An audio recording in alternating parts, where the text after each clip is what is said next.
I am 34 years old. I'm now doing my second term. I was first elected into parliament in 2017 on Jubilee ticket. Now re-elected now for a second time on a UDA ticket. I'm also the chairperson of Finance and National Planning Committee at the National Assembly. So what the Committee of Finance and National Planning does is to oversight National Treasury, Kenya Revenue Authority, Central Bank, Control of Budget, Commission on Revenue Allocation, and also to be in charge on all laws and to oversight the financial sector. The financial sector will mean Central Bank and all the banks in Kenya, and all the laws relating to the banking sector, all matters relating to pensions. So the one who come up with laws affecting the entire pension sector. The other financial sector like fintech institutions, like the Capital Markets Authority, anything finance, anything pensions, anything related to treasury, that is our mandate. We are also charged with the responsibility of raising revenue to support the budget. And that's why, like last year, you saw the Finance Bill 2023 come up. Next week, we're going to start again the Finance Bill of 2024. So what the Finance Bill does is a bill that raises revenue to support the budget. I think what most Kenyans think about is that they want roads, they want employment, they want people to be employed, they want hospitals to have medicine, but where does the money come from? So it is now the responsibility of a committee to raise that money, to raise those revenues, to make sure that we support the budget. In the constituency, I'm involved with very many things through as a patron of KERA. KERA is Kenya Roads Authority. Like for example, we made sure that almost 99% of our roads in Molo are good, are motorable. I've also done a lot in terms of education. I'm a product of public schools. Went to a public primary school, went to a public day mixed secondary school, and still managed to get an A. Went to a public university, Kenyatta University. That's why I did my bachelor's degree in finance. I studied my own for my CPA. I'm a CPA-K. I did my master's at Strasbourg Business School, and I'm now doing my PhD at the University of Nairobi. So as a product of public institutions, we've made sure that we want to give kids in public school the same chance to succeed as those in private schools. So we've made sure that all our day secondary schools in Molo now have functional laboratories, which was not there before. We've renovated our schools. 90% of them, have even tiles, are in the classrooms. We've also started 2 institutions of higher learning. We have started a technical vocational college called Molo TVC, and KMTC. We also have a KMTC in Molo. And also in terms of making sure that services are closer to the people, we are commissioning the next 2 weeks a Huduma Center. Huduma Center is going to offer all government services, including passport applications, and have also an ICT hub. We want to make sure that those digital jobs are actually available and you take them to the people. So far, we are now commissioning 2 ICT hubs. And then soon we are going to have another 3 in every ward, so that every ward in our constituency now soon will have an ICT hub. One of the matters that has come to our committee that is of national importance is one, there are these buy now, pay later programs, where they tell you you pay this amount of money, you're given a phone, and then you pay monthly or daily rates, for that phone. And then you realize the moment you don't pay once, they lock your phone. And if you calculate how much you'll have paid for that phone, and you check the commercial price of that phone, you'll find that you've paid maybe 3 or 4 times the price of that phone. If you check, for example, our bodas, those bikes, you go, they lure you the bike and tell you you'll be paying 400 shillings every day. But ukichelewa kulipa tu siku moja hivi, kwanza vile unamaliza kulipa, they come and take your bike. You have to pay, I think, 6,000 shillings for you now to get back your bike in arrears. And if you fail to pay, you lose both the bike and all the monies you had paid. And you check the other people, if it's a bank, for example, if I go and take a commercial bank loan, and buy a car, if I don't pay for a month, I don't get to lose the car. They give you a notice and they tell you what is happening, but that's not what has been happening on this sector. And again, most importantly, all interest rates are regulated. In the banks, they're regulated through the Central Bank Act. So that means that they cannot charge me 100% interest. But you who do not take that loan through a commercial bank, because you probably don't have a payslip like I do, then they charge you at maybe 1,000%. So what you're doing is we're now listening to the members of the public. We ask that people that members of the public write and provide memorandum and write to us and tell us all those people that have been affected by that. Did you lose your bike after paying this amount of money?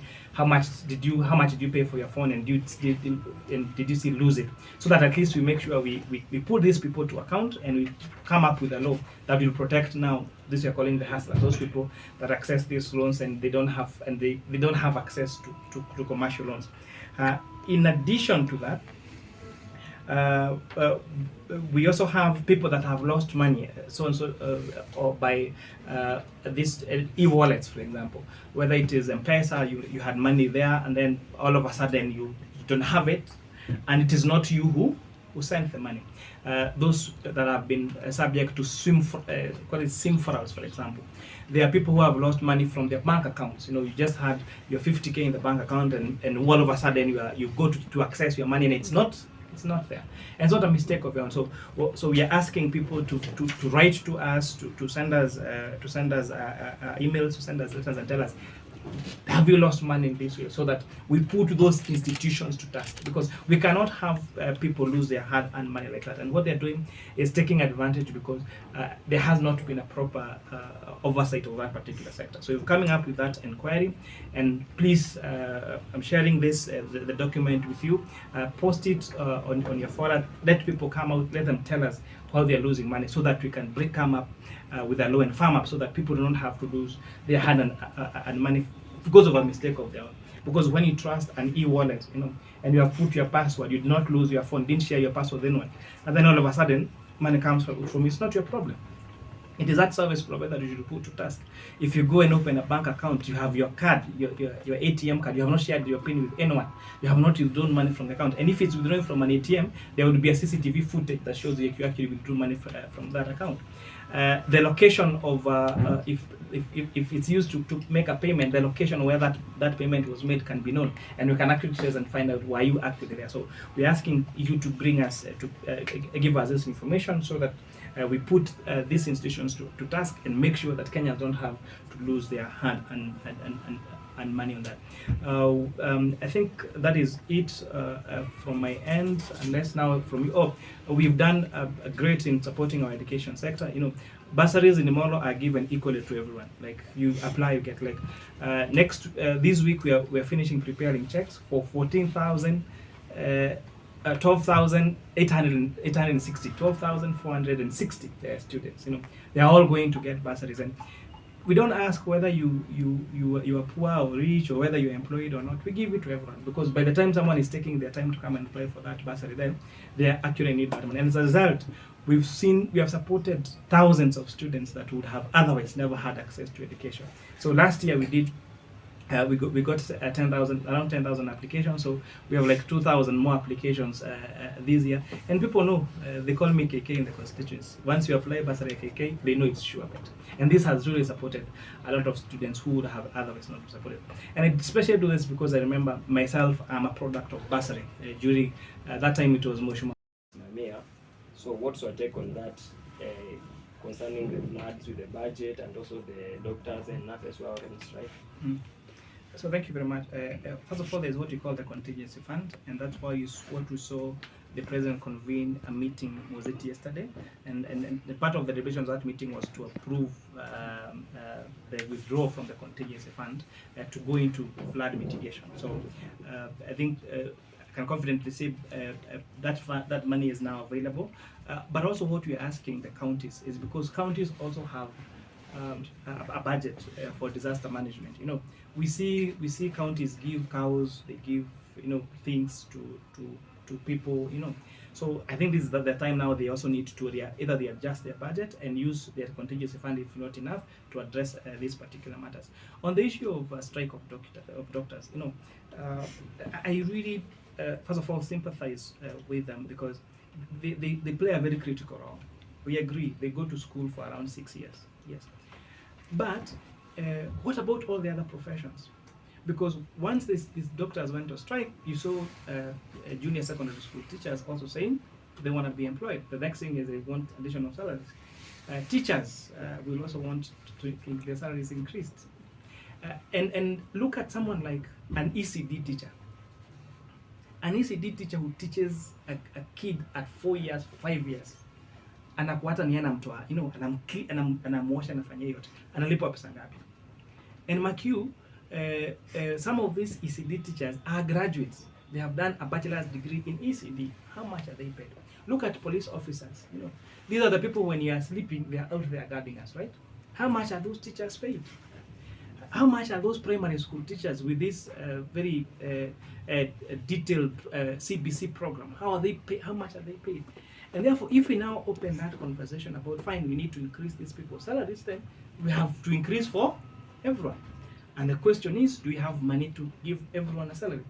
Of every 10 shillings we collect as our in terms of taxes, as 6 shillings goes to the current expenditure. The current expenditure is paying salaries and all that. So the only money left out of actually 7 shillings. 7 shillings goes to 6 shillings. Sorry, 6 shillings goes to payment of the current expenditure.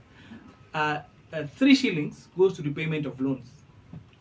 We are left with 1 shilling for development. That is the money we're supposed to do roads, to do our schools, to do all our infrastructure. Is it realistic? And that's why we're saying, if we start opening a conversation about salaries, then you open a conversation about salaries of everyone.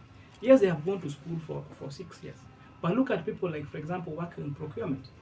You have to do a degree in procurement and still go and do a professional course in procurement. Look at the people like I've studied finance like me. For you to be an accountant, you still have to go back to school and do CPAs from section 1 to section 6. How much are they paid?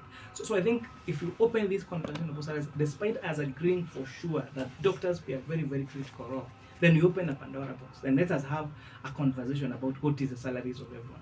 And if it means the salaries of everyone, including whether it's members of parliament or whether it's even the political class, we have a conversation about the salaries of everyone so that we agree how much will everyone be paid. Mheshimiwa, you're the first MP, I think maybe the only MP for now, who is talking about ICT hubs, like in every ward. There are challenges that are associated with that.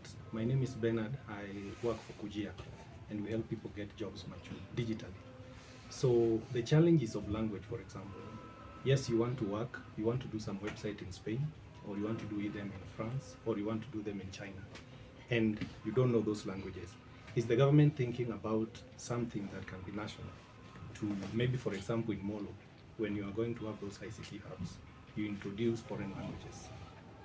Okay, yes, thank you very much.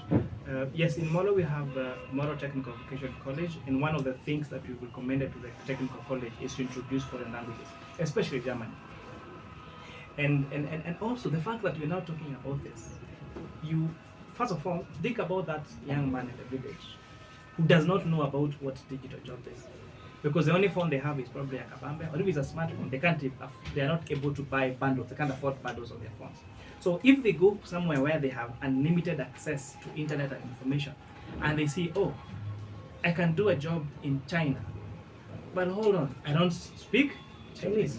So that will inform the choice of the course that person will do. So you realize that for me to do this digital job in Germany, I need to study German language. So where do I go and study that German language?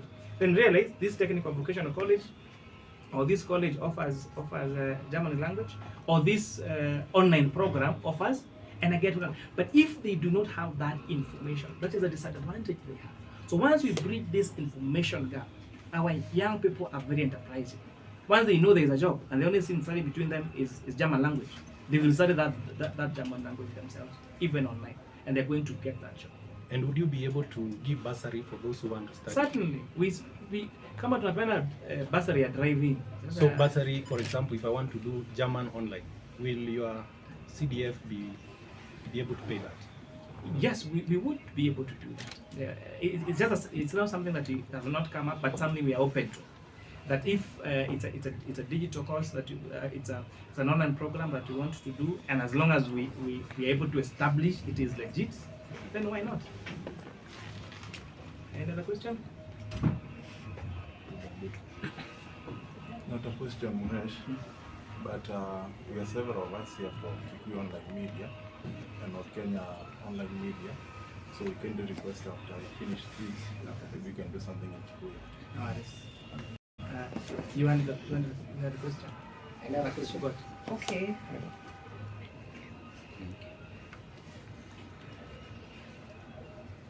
My name is Karen Nata from tuko.co.ke. You are one of the most energetic youngest parliamentarians we have seen around, and recently we saw you dancing to the Ladies Hit in Town. So there are some of the fans on Tuko, we did the story, and your female fans were asking, are you married? Oh yes, I am very married. I am married and I have 2 children. I married my university sweetheart. So sorry, Kanti. Okay. Well, we'll be celebrating. We celebrate our 9th anniversary in February. So we've been married for quite some time. You know something interesting. I didn't know that. You know, it was just a Friday. I was, I had meetings back to back. And then I saw this. I just logged on my social media, and then I saw this, and I said, okay, fine. I'm not really a dancer, but then, come on, it's Friday, and I'm really tired. Can I do something? Then I go back to work. And then I'm seeing people asking, is dancing the only thing I do? Come on. That was only 2 minutes of my time. You know, that's 2 minutes of my time. But that made me realize that there is a huge group of people out there that don't know even what members of parliament do. They don't even know we exist. They don't even understand what legislation is about. And that's why I took this initiative to bring all of you together. Because the modes of communication that we're using to communicate to young people, we have so many people out there, and young people are 70% of our population. We are not talking to them.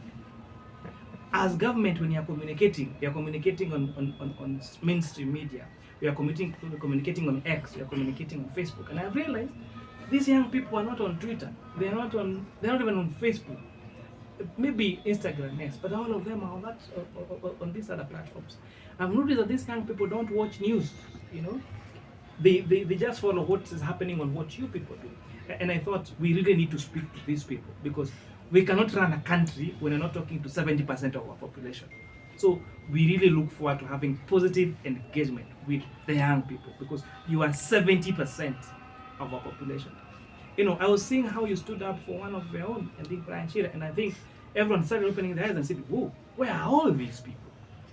And most of us do not know, and remembering even the median age for members of parliament is like 50 years. So most of the members of parliament are actually older people. Most of the people in government, in civil servants, most of them are older people. And therefore, I think it's a call to government, it's a call to all leaders, to public servants. There is a population out there that we're not talking to. And if we don't find a way of talking to them in a language that they understand, we're going to lose them. Okay, there are rumors TikTok is going to be banned in Kenya. As a supporter of content creation, what are you going to do to ensure that that does not happen? You know, come on, we have all these people earning an income from TikTok. So if we have people earning an income there, and we want to and we still have so many millions of Kenyans who are employed, who in their right mind would want to stop these people who are earning income from there? And we still have a lot of problems we have not sorted out of people who are employed. So I dare say that TikTok is here to stay. The only thing that we have agreed is that there was a lot of I don't know, they're called nudity or yeah, kulikuwa na limitation. So those indecency, you know, some people are going live and doing some unprintable words, and considering that even parents like give phones to their children, we do not want those children watching those content. That's why, if for example you need to do an advertisement on mainstream media on alcohol or tobacco or whatever it is, you need to do it at a particular time. Okay, so the same way that if you want to promote whatever, there should be a way that is done. But they cannot just let you have sex life. You can't do that. You know, that's not what as a country we stand for. But for sure, TikTok is here to stay. All right. I'm Judith, representing Kiambu Daily News and Horera TV and North Kenya Online Media. Of course, you are young, you are 34 years, and I'm sure you're familiar with the word crypto. We saw the other day the parliament and weekend the minister of ICT banning WorldCoin. And they said it was operating illegally in Kenya. And they said it was operating illegally in Kenya. And whose job is it to check whether a company is operating legally or illegally in Kenya? It's not our job, we as consumers. Thank you very much. Interestingly, I first asked that question in Parliament in 2017. And I asked the minister that, what are you doing? For example, you realize you didn't fix the roofs properly, that's why they are leaking, or the reason why it's flooding is because you not do proper landscaping on it, or because you have not been maintaining the drainage system. You can't get the person who sold that premises to you or that property to you, because especially some of these foreign investors, they come, they build, they sell quickly at a very low price, then they disappear. Only for us to realize after a few years that building was substandard, that building is fallen. So one of the bills that I've introduced is that real estate developers regulation bill, that now we register all those people that are investing in that particular sector and regulate them, so that there are particular parameters to be met before that real estate program is approved, and especially and most importantly even matters related to the environment and safety, of course. Lastly, okay, let me ask you. My name is Brian John. I work for Choko. Yes. You're from the man, and we've seen both sides of TikTok. Let me say it's TikTok. On the other side, it has created jobs for young people. On the other side, it's said it's bringing it's a bad influence on these young people. I don't know if you have children, but would you allow your child, presumably, let's say somebody who is in high school, to join the platform? Two, how would you ensure that the child is consuming the right content on the platform? Then lastly, being an opinion leader, you're a legislator, and TikTok said people are saying that it has money. I don't know if you have like a concept of how people make money there. okay, good, very tough questions. Yes, first of all, I have children, and then should a high schooler join TikTok? Let me tell you, as a dad, at home we have what we call screen time policy. Screen time is when you allow our children to access screens, and screens is not phone, even their computer or the television, only at particular times. And because some of the cartoons, for example, I think someone pointed out, some of the cartoons in very popular channels have actually were saying a dad can be either, a marriage can be either a man and a man, or a woman and a woman, and that is a TV channel, on I don't want to mention the name. So that means that whether it is on TikTok or whichever platform, parents have a responsibility to check what are their kids watching. If you take one of the most serious platforms, if you use serious in quotes, is X, and X also has I think all manner of things, If you take Instagram, for example, I think they are called OnlyFans accounts or something. So irrespect the regular browsers, if you just browse, you can just browse pornography on the computer. You just go Google and say whatever you want to watch. You can actually get it. So it's the responsibility of us parents to observe what and to limit the access and what they are watching. And there's no any other way, because even if they are not going to see that dirty content on TikTok, you just need to Google it, and it's gonna be there. They will see it on on all the platforms. So I think it's more of our, in as much as we regulate the content. That's why, for example, there's particular shows that are banned on TV, so there's particular content that cannot be shown on TV. There are some of those sites also are banned, by the ICT authority. But at the same time, if they really want to watch it on, they will find a way of watching it. So it's us to regulate our children and to become proper parents and watch what our kids watch. because they can find that dirty content. Even movies, for example, you know, Netflix has rated movies, whether it is extreme violence. Okay, and so that's why, for example, on Netflix there are accounts for children and for those others, and even that account for children, because most of our TVs do not have necessarily a password. Your kid will go when you're not there, and instead of logging into their kids' account, log into your account, and most likely you have not put a password. And now, if they watch a movie on violence or has so much sexual content, they didn't watch it from TikTok. So it's upon us to be careful and to watch what our kids are watching. Okay. Can we have one last question? Mhm. Hi, my name is Molo. I'm the founder and editor-in-chief of Red T. What was the government's rationale in directing all adverts to KBC? Okay. I may not really speak on behalf of the makers of that decision. But look, Kenya Broadcasting Corporation is being supported by your money. It is taxpayers' money that support KBC. So the question is, why are we channeling money to KBC, and at the same time, government is spending money on adverts to a private entity? So what that means is that I'm taking your money and